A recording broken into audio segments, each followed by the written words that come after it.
Have you ever wondered why two people can make the exact same income and feel completely different about money? One person gets a raise and immediately they start planning the family vacation, while the other person gets the exact same raise and thinks, that's great, but what if the money doesn't last? The same amount of money, completely different experiences. Or maybe you've experienced something like this yourself. You hit a financial goal that you've worked incredibly hard to reach. And maybe it was your first time making six figures, or maybe it was paying off some important debt. Maybe it was selling your business, and for a moment it feels incredible. But not before too long, you find yourself chasing the next goal, the next milestone, the next number. Why? Because you, me, and everyone else were hardwired with an unconscious script on how we think, feel, and behave with money. And it started a long time ago, long before we understood investing, mortgages, financial planning. The answer surprisingly has little to do with how much money you make, and almost everything to do with the story you've learned about money. Hi, I'm Shaun. I'm a positive psychology practitioner, a certified financial planner, and the host of the You Potential podcast. For more than 15 years, I've had the privilege of sitting across from business owners, professionals, and families, helping them make financial decisions and understanding their relationships with money. Over that time, I've noticed something. Two people can have almost identical financial plans and completely different emotional experiences when it comes to money. One might feel calm, another feels anxious. One might struggle to spend any money. Another spends impulsively and doesn't even think about it. One never feels like they have enough. Another person feels like they have everything. Another person might just give away their money too easily. The math isn't different. The relationship with money is. In this video, you're going to learn something called financial flashpoints, how those experiences shape what psychologists call money scripts, and why understanding both can completely change the way you think, feel, and behave about money. Because once you understand your relationship with money, you can begin to intentionally change it for the better. I want to tell you a story that I didn't fully understand until I was an adult. When I was about 7 years old, my family had a family reunion. Like most family reunions, there were games, food, cousins running around everywhere. And someone had an idea of creating a little market. So I collected rocks, I painted them, I priced them out, and somehow I managed to make $75 selling these painted rocks. Now, to a 7-year-old, that felt like a fortune. But what I remember most isn't the money, actually. It's how I felt. I remember feeling proud. I remember feeling capable. I remember feeling my older cousins were so proud of me because they were thinking like, how did he do that? I am jealous. We wish we had that money. For the first time, I started to feel noticed by the older cousins. I felt important. I felt like I mattered. This money was doing something to me. Looking back now, I realized something that I couldn't possibly understand at 7 years old. I wasn't really chasing money. I was chasing what money represented. To me, money meant confidence, achievement, recognition, maybe even a little power. Now, I want to be careful here. I'm not suggesting that one afternoon selling painted rocks determined my financial future. Human beings are much more complex than that. But experiences like the one I just described, combined with hundreds of other experiences, I started connecting money with significance. So I started studying business in university. I then became a financial planner. I spent my career talking about money. And while I generally do like finance and helping people, I can look back and recognize that part of what I was pursuing wasn't simply just money or the financial industry. It was more of what I believed money can give me. That realization completely changed how I thought about financial planning, because I stopped asking, what are people doing with their money, and started asking, why are they doing this with their money? One of the concepts that helped answer that question comes from the work of fantastic psychologists, financial psychologists actually, Dr. Brad and Ted Klontz. They've influenced my work instrumentally. They describe something called financial flashpoints. Financial flashpoints are significant, emotional, and memorable experiences involving money. Sometimes they're dramatic, and sometimes they're just ordinary, but they leave a mark. Here's the important part. A financial flashpoint isn't a belief in itself, it's an experience. Our brains naturally try to make sense of our experiences. They ask, what did this mean? Over time, those experiences begin shaping the beliefs we carry about money. In financial psychology, those beliefs are called money scripts. Those money scripts influence our financial behaviors incredibly. They influence how we think, feel and behave with money. They influence how we spend, how we save, how we invest, how generous or not generous we are, even how secure we feel. They influence how we talk or don't talk to our spouses about money. And over time, those behaviors shape our financial outcomes. One of the simplest ways I think about this is this. Financial flashpoints lead to money scripts, which influence our financial behaviors, which ultimately create our financial outcomes. I know that was a lot, so here we go again. Financial flashpoints, these experiences around money, lead to money scripts, how we think and feel about money, which influence our behaviors, which ultimately create our outcomes. Most financial advice focuses on changing behaviors. We know this. Spend less, save more, invest consistently. All of those are good ideas, they really are. But if we never understand the beliefs that are driving our behaviors, lasting and meaningful change becomes a lot harder, because lasting change usually begins with understanding. Our financial flashpoints and money scripts are influenced from so many different things, from statements like money doesn't grow on trees, or maybe you heard your parents argue about bills. Maybe no one even talked about money, and that does influence you. Maybe your family lost a business, maybe they built a business, maybe someone close to you was scammed really badly financially. Maybe your parents got divorced, maybe COVID changed the way your family thought about financial security. Every one of those experiences has the potential to become a financial flashpoint, not because of what happened. This is the important part, because of what you believed it meant. Let me give you an example. A client of mine, we'll call him Carl, shared the story of his grandparents immigrating to Alberta from Ukraine. Like many immigrants, they arrived with hope. They believed they were coming to good farmland that they were promised, where they could build a better life. Instead, they arrived to see that the land wasn't farmable at all. It was full of trees. You could not farm this land. They felt lied to. Life became hard. They journeyed across the Atlantic Ocean to arrive to a place that wasn't anything remotely close to what they were promised. They worked incredibly hard and started turning this treed area into farmland. They started making money. They started saving every single dollar they made. And an important point to this story is they never trusted any sort of financial institution because they felt lied to when they came to Canada. So they saved every penny on the farm. Years later, after they've accumulated quite a bit of wealth, they continued keeping much of their money on the farm because they believed it was safer than putting it in the bank. They didn't believe the institutions. Now, here's the part that's quite interesting.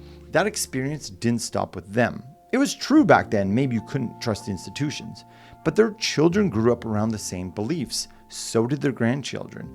More than 100 years later, that original financial flashpoint was still influencing how the family thought about money.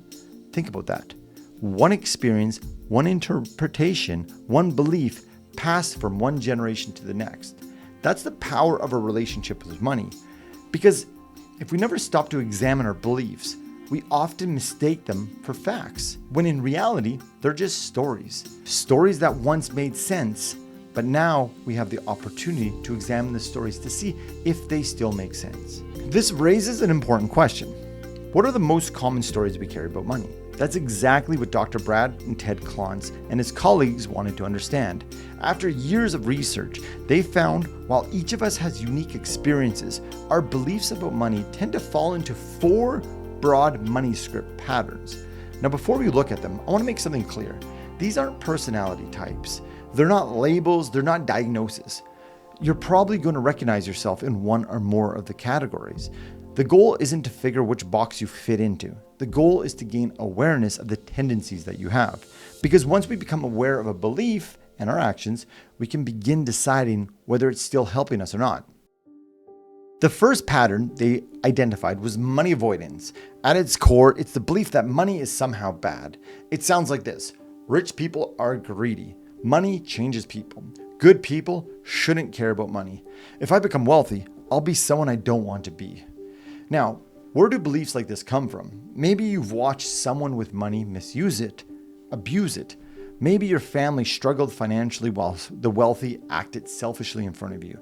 Maybe cultural religious messages taught you that wanting money wasn't virtuous. Whatever the source was, the experience became the belief, and eventually the belief began shaping our behaviors. I've met business owners who hesitate to raise their fees, professionals who continuously undercharge for their professional services.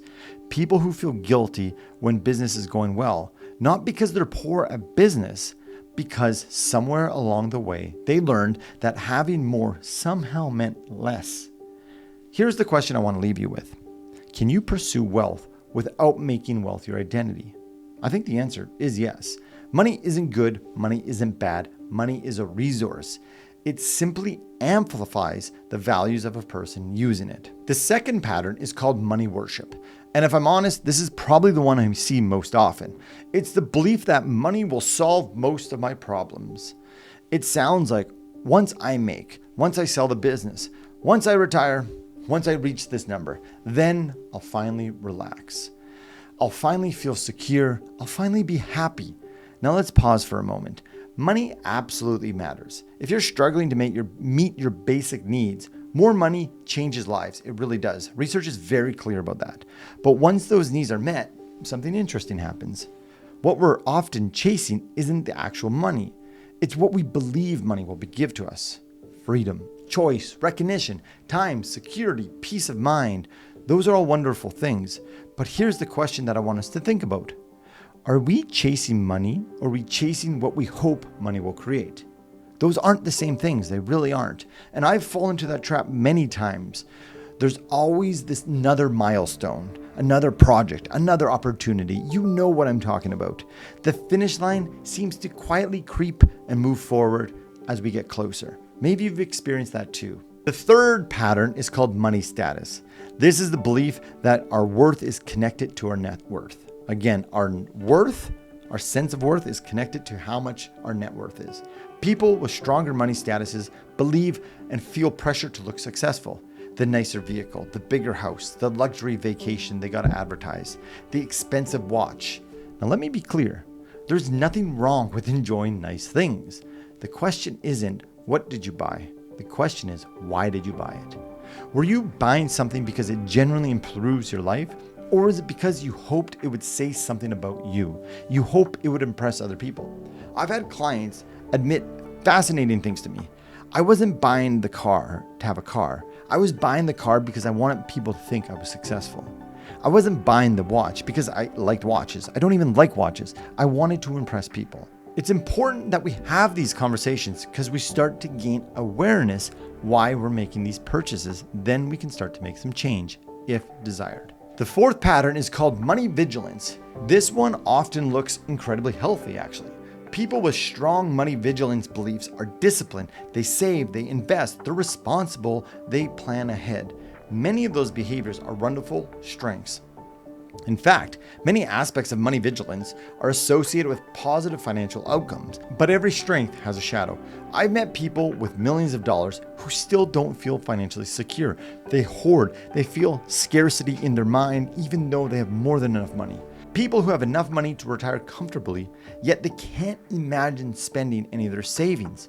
They are no longer living a good life at this point.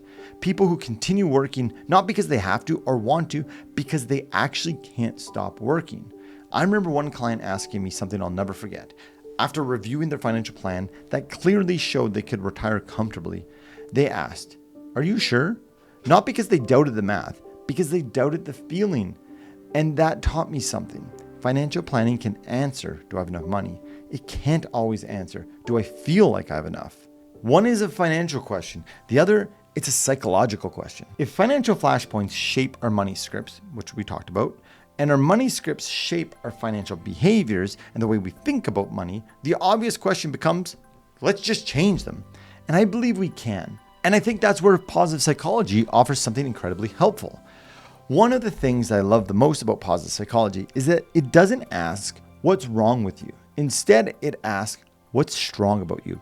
It doesn't ignore the past, but it also doesn't believe the past gets the final word and writes the rest of your life story. Your experiences matter. Your financial flashpoints matter. It's important to recognize them. And your money scripts matter. They really do. But they do not have to define and write the rest of your life story. So awareness creates something incredibly powerful. Choice. And once we become aware of our money story, we can begin writing a healthier one. So let me leave you with 3 conversations that I encourage you to have with yourself that will help identify, and move past your money stories. Not because they'll change everything overnight, that's not possible, but because I think they'll begin changing the way you're thinking about money. Conversation number 1. What shaped my relationship with money? Take 20 minutes this week. That's it, 20 minutes. Grab a notebook, go for a walk, it doesn't matter, just get some alone time. And simply ask yourself, what are the 5 experiences that shape the way I think about money? Don't overthink this. Maybe it was your first paycheck. Maybe it was watching your parents argue about bills, growing up in a home where money was never discussed, receiving an inheritance, starting a business, selling a business, losing a business, helping someone financially, or being laid off. Whatever comes to mind. Now, beside each experience, don't write what happened. Write what you learned or what you think you learned. Ask yourself, what did this experience teach me about money? Did it teach you that money creates security? That money disappears? That successful people can't be trusted? That money creates freedom? That your worth comes from achievement? Remember, the event isn't the script. The meaning that you give the event, that becomes the script. Conversation number 2. Is that story still serving me? Now choose just one of the beliefs that you talked about above. Not all of them, just one. Maybe it's I'll never have enough. Money changes people. I'll have to work harder than anyone else to ever deserve success. If I slow down, I'm going to fall behind. Now ask yourself 3 questions after you have your belief. Where did this come from? Is this completely true? Is this belief helping me build the life I want today? I think that last question is really important because many of our money beliefs made perfect sense at one point in our lives. Remember Carl? Some protected us, some protected our parents, some helped our grandparents survive. We don't need to criticize those beliefs. We simply need to ask, do I still need those beliefs? Are they still serving me? And conversation number 3, what am I really chasing? This might be the most important question in today's conversation. When you think about your financial goals, what are you actually hoping money will give you? Not money itself, the thing underneath it. Freedom, security, choice, recognition, time with your family, less stress, peace of mind. Because here's what I've noticed. Very few people actually are chasing money itself. They're chasing what they believe money will create. And that's incredibly important distinction here in this conversation. Because once we understand what we're really pursuing, we often discover there are many different ways to build it. And it doesn't always need as much money as we think. I've spent a lot of time studying both financial psychology and positive psychology. I often find myself thinking about the 7-year-old selling those painted rocks I talked about. For a long time, I thought his story was about money. Today, I understand it differently. That little boy wasn't chasing money. He was chasing what he believed money represented: confidence, recognition, and achievement. The chance to feel seen. And I think many of us are doing the exact same thing even in our adult lives. Very few of us are simply chasing money. We're chasing what we believe money will give us: security, freedom, choice, peace of mind, a sense of belonging. The beautiful thing is, once we recognize that, we stop asking, how do I make more money? And we start asking, what am I trying to build? I think that's a much bigger question. And many of these things, such as sense of belonging, can be accomplished without money. In closing, over the years, I've come to believe something. Financial planning isn't just about helping people build wealth. It's about helping people build lives, successful lives. Understanding financial flashpoints won't change your life on its own. Understanding your money scripts won't either. But understanding yourself, that's where change begins. Because when you understand your story, you can decide which parts of the story you want to keep and which parts you want to rewrite. You may not have chosen your earliest money experiences or memories with money, but today you get to choose which beliefs continue to influence how you think, feel, and behave with money. If this conversation made you think differently about your relationship with money, I'd love to hear from you. What's the one financial flashpoint that shaped the way you think about money? Please share it in the comments. You never know, your story might be exactly what someone else needs to hear. And if you're interested in the intersection of money, psychology, and building a meaningful life, you're in the right place. Please subscribe to the You Potential podcast. I'm Shaun. Thanks for watching. We'll see you next time on A Deep Cuts.